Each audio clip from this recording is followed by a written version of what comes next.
निवडणूक चरण सुरू आहे आणि काय आपले मुद्दे आहे आणि काय मुद्दे घेऊन आपण जनतेसमोर गेले आहात? आज आम्ही माझ्या कार्यकाळामध्ये जलजीवनच्या माध्यमातून 4,000 कोटीची कामं चालू झाली आहेत आणि प्रत्येक घराला नळाला स्वच्छ पाणी आलं पाहिजे, लोकांना पाणी मिळालं पाहिजे या उद्देशानं आम्ही आदरणीय मोदी साहेबांच्या माध्यमातून, केंद्राच्या माध्यमातून, राज्य सरकारच्या माध्यमातून जलजीवनचे काम 4,000 कोटीचे आले. तरी पण 5 वर्षाला दर 2 वर्ष दुष्काळ या ठिकाणी पडत असतो आणि त्या दुष्काळ पडल्यानंतर त्या डॅममध्येच पाणी नसतं. डॅममध्ये पाणी असेल तरच नळाला पाणी येऊ शकतं याची आम्हाला पूर्ण माहिती असल्यामुळं येणाऱ्या कार्यकाळामध्ये आम्ही वॉटरग्रीडच्या माध्यमातून आदरणीय आमचे देवेंद्र फडणवीस साहेबांनी 1 लाख कोटीची योजना ठेवलेली या ठिकाणी. ती मधल्या सरकारनं बंद केली होती पण आम्ही चालू ठेवली आहे. येणारं जे समुद्राचं पाणी वाहून जाणार आहे ती समुद्राचं पाणी लिफ्ट करून प्रत्येक मराठवाड्यातले डॅम, हातूरचा डॅम, सगळे डॅम टू डॅम भरून आम्ही या ठिकाणी ती पाण्याचे कायमस्वरूपी या लातूरकरांचा पाण्याचा प्रश्न मिटवण्याचा विकासाचा मॅनिफेस्टो ऑलरेडी क्लिअर झालेला आहे. 2 चरणांचे जे इलेक्शन झालेले आहेत त्यांचे इलेक्शन वोटिंग पर्सेंटेज जे आहे त्यात कुठेतरी एक कमी जास्त तफावत दिसत आहे आणि इथे आता नवीन स्ट्रॅटेजीनुसार प्रचार होत आहे. काय सांगणार? मला वाटतं की काही ठिकाणी झालेत, नाही मला ती कमी पर्सेंटेज होते तिचं, पण काल आमच्या नांदेडला 65% मतदान झालेलं आहे. उन्हाचा तडाखा आहे, ऊन जास्त आहे, काही लोक स्थलांतरित आहेत, त्यामुळे त्या ठिकाणी मला वाटतं त्या ठिकाणी कमी पर्सेंटेज झालेलं आहे.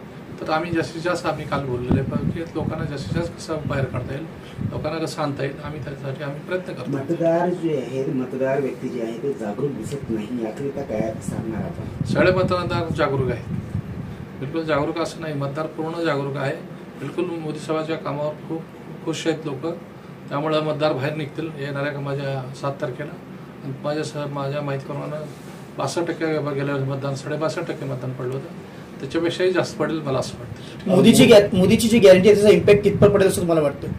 बिलकुल मोदीचं काम आहे, देशासाठी सगळ्याला माहिती आहे. ज्या सोशल मीडियाच्या माध्यमातून प्रत्येकजण या ठिकाणी बघत असतो. मोदीचं काम देशासाठी, देशाला आत्मनिर्भर करण्यासाठी, देशाला महासत्ता बनवण्यासाठी, देशाचा GDP हा रेट वाढवण्यासाठी, येणाऱ्या माझ्या 2024 ते 29 दरम्यान आम्ही 3ऱ्या नंबरला भारत देश आणण्यासाठी, यासाठी मोदी साहेब आज या पूर्ण आज ह्या देशामध्ये काम करत आहेत. तसंच जाळा असेल, तुम्ही पाहिलं असेल, या ठिकाणी रेल्वे कोच फॅक्टरी दिली आम्हाला. भारतात 4थ्या नंबरची रेल्वे कोच फॅक्टरी आहे. या ठिकाणी 8,500 कोटीची काम या ठिकाणी झाले. सगळ्या लोकांना ज्ञात आहे, ज्या ठिकाणी 5-6 तास लागत होते जायला, 10-10 तास लागत होते, त्या ठिकाणी आम्ही 3 तासात पोहोचतो. हैदराबाद असेल आम्ही 3.5 तासात पोहोचतो, औरंगाबाद असेल आम्ही 2.5-3 तासात पोहोचतो, नांदेड असेल 5 तास लागत होते, आम्ही आज 2 तासात त्या ठिकाणी पोहोचतो रस्त्याच्या माध्यमातून. आणि रेल्वे कोच फॅक्टरी, वंदे भारतच्या ट्रेनची फॅक्टरी ह्या ठिकाणी आलेली आहे.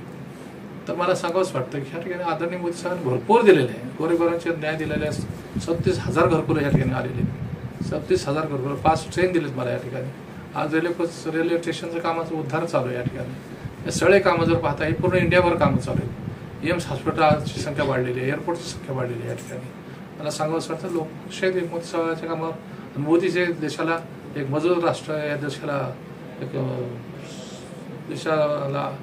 जे संरक्षण मोदीमुळे मिळालेले, देशाची कोण्या वाकड्या नजर नाही बघण्याची, जर चायना असेल किंवा पाकिस्तान असेल. कालच मोदी साहेब या सभेत म्हणले की हम घुसकर मारने वाले लोग हैं, हम ये सोचते नहीं लादेन को तुम मार सकते, अमेरिका को बोले कि तुम लादेन को मार सकते तो हम भी घुसकर मार सकते, हमारे इधर कोई बॉम्ब ब्लास्ट किया. सर, शेतकऱ्यांचे प्रश्न आणि बेरोजगारी ही सर्वात मोठी म्हणजे लातूर जिल्ह्यात असं दिसत आहे. काय सांगाल त्याच्यावर काय आणखी परिणाम समोर होईल? बिलकुल, कालच आमच्या देवेंद्र फडणवीस साहेबांनी क्लिअर केलं आहे की येणाऱ्या काळामध्ये त्यांचा तो आहे बॅकलॉग तो भरून आम्ही काढून सांगितलेलं आहे. त्याबद्दल शेतकऱ्यांना काही घाबरून जाण्याची गरज नाही. नक्की आमचं सरकार शेतकऱ्याच्या बाजूने आम्ही विचार करतोय, पॉझिटिव्ह विचार करतोय, नक्की तो प्रॉब्लेम सॉर्ट आउट होईल. सर, आपलं जे काही दिवसापूर्वी जे वक्तव्य व्हायरल झाले मराठा आरक्षणासंदर्भामध्ये, आपल्याला लोकांना माहितच नव्हते की मराठा संदर्भामध्ये आपण पाठिंबा दिला. जी मी गेल्या वर्षीच पाठिंबा दिलेला होता आणि लोकसभेमध्ये जवळजवळ 2 वेळेस बोललो होतो आणि मराठा समाजाच्या 2 बैठका झाल्या होत्या आपल्याला महाराष्ट्र सदनमध्ये. त्या बैठकीला मग उपस्थित आदरणीय संभाजीराजे, आदरणीय आपले उदयसिंग राजे आणि काही आपले जरांगे पाटील साहेबांचे काही त्या ठिकाणी काही नेते आले होते त्या ठिकाणी आणि आम्हाला त्या ठिकाणी आम्ही बोलवलं की मराठा समाजाला तुम्ही सपोर्ट करा म्हणून. त्यावेळेस मी त्या ठिकाणी फक्त 20 खासदार त्या ठिकाणी उपस्थित होते. 23 खासदारांमध्ये मी स्वतः उपस्थित होतो त्या ठिकाणी.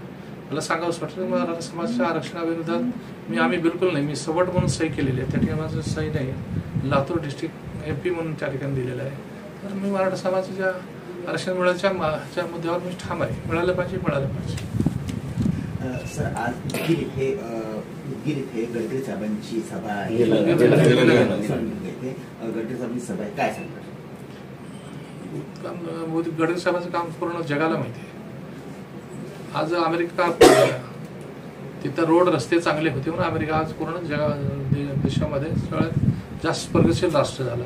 म्हणून त्या धर्तीवरती आपल्या गडकरी साहेबांनी या ठिकाणी काम पूर्ण भारतभर रस्त्यात जाळा केलेला आहे. तर मोदी साहेबांनंतर गडकरी साहेबांचे काम आहे वाखाण्याजोग आहे. आज काश्मीरला बघा भाग, त्या ठिकाणी मी काश्मीरला गेलो, त्या ठिकाणी ती सतर्कता वाढवल्यानंतर 2 कोटी पर्यटक गेले त्या ठिकाणी. आणि त्या ठिकाणी आता त्या ठिकाणी परिस्थिती चांगली झाली की आज त्या ठिकाणी हॉस्पिटल होले आहेत, त्या ठिकाणी बिजली येवलेली आहे, त्या ठिकाणी लोक खुश आहेत ते लोक. मला असं वाटतं की आजही गडकरी साहेब काय ते नवीन चांगल्या सांगतील, या ठिकाणी योजना सांगतील. येणाऱ्या काळामध्ये माझाही टेंबूरचा रस्ता राहिलेला पेंडिंग आहे, अपोरले मी करणार आहे, त्या ठिकाणी मी बोलणार आहे त्या उद्याला. आजच त्या ठिकाणी नक्कीच मला येणाऱ्या काळामध्ये आदरणीय फडणवीस त्या ठिकाणी साहेब, आपल्या आदरणीय गडकरी साहेब त्या ठिकाणी फोरलेनचा माझा रस्ता पेंडिंग आहे आणि काही 2 रस्ते पेंडिंग आहेत, ते नक्की करतील असं मला वाटतं. सर, अबकी बार 400 पार काय वाटतं तुम्हाला? बिलकुल मोदी बोलतात म्हणजे काय तर बातेमध्ये दम आहे. 400 पार आमच्या कामाच्या जोरावर बोलतोय आम्ही. 400 पार सांगणार आम्ही कामाच्या जोरावर देतो. जे आम्ही काम करून दाखवले 65 वर्षामध्ये काँग्रेसने काम करू शकलं नाही, थोड्या स्पीडली आम्ही काम या ठिकाणी करून दाखवले मोदी साहेबांचे. जे आम्ही काम करून दाखवले 65 वर्षामध्ये काँग्रेसने काम करू शकलं नाही, थोड्या स्पीडली आम्ही काम या ठिकाणी करून दाखवले मोदी साहेबांच्या कार्यकाळामध्ये. पूर्ण भारतामध्ये एका राज्याचा विचार करून, एका जिल्ह्याचा विचार करून, पूर्ण भारताचा इंटायर भारताचा विचार केला तर मोदी साहेबांचं काम आहे. म्हणून आम्ही 400 पार या ठिकाणी. लातूर लोकसभाचे जे मतदार बंधू आहेत त्यांना काय एक प्रेमाचा संदेश आपला राहणार आहे?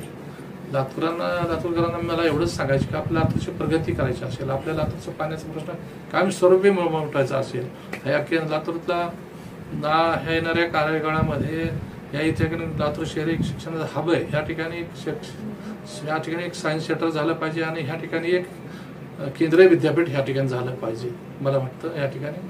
त्यामुळं लातूरकरांनी या ठिकाणी बिलकुल विचारवंत शहर आहे, सुजान शहर आहे, शिकलेलं शहर आहे. या ठिकाणी नक्कीच लातूरकर बाहेर येऊन पूर्ण मोदी साहेबांना सपोर्ट करतील.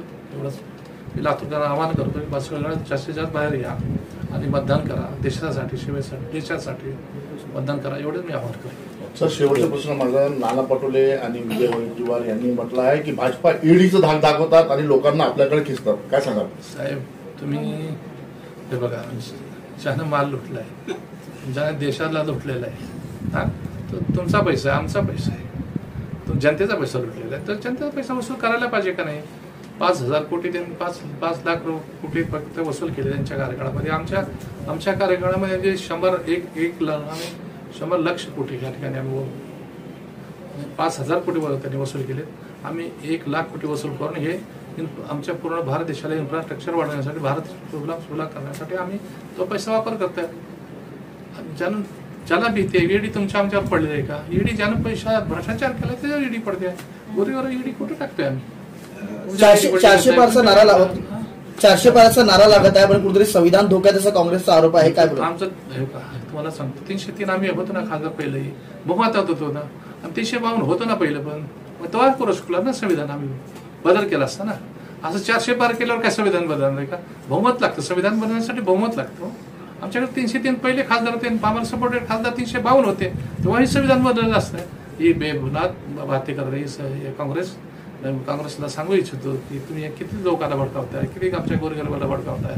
बिलकुल असं काय होणार? स्वतः डॉक्टर बाबासाहेब आंबेडकर आजारी आले तरी संविधान बदलू शकणार नाहीत, हे मोदी साहेबांनी सांगितलेले आहेत. आणि मी सांगतो की जब तक चांद सूरज रहेगा, जब तक संविधान नहीं बदलेगा.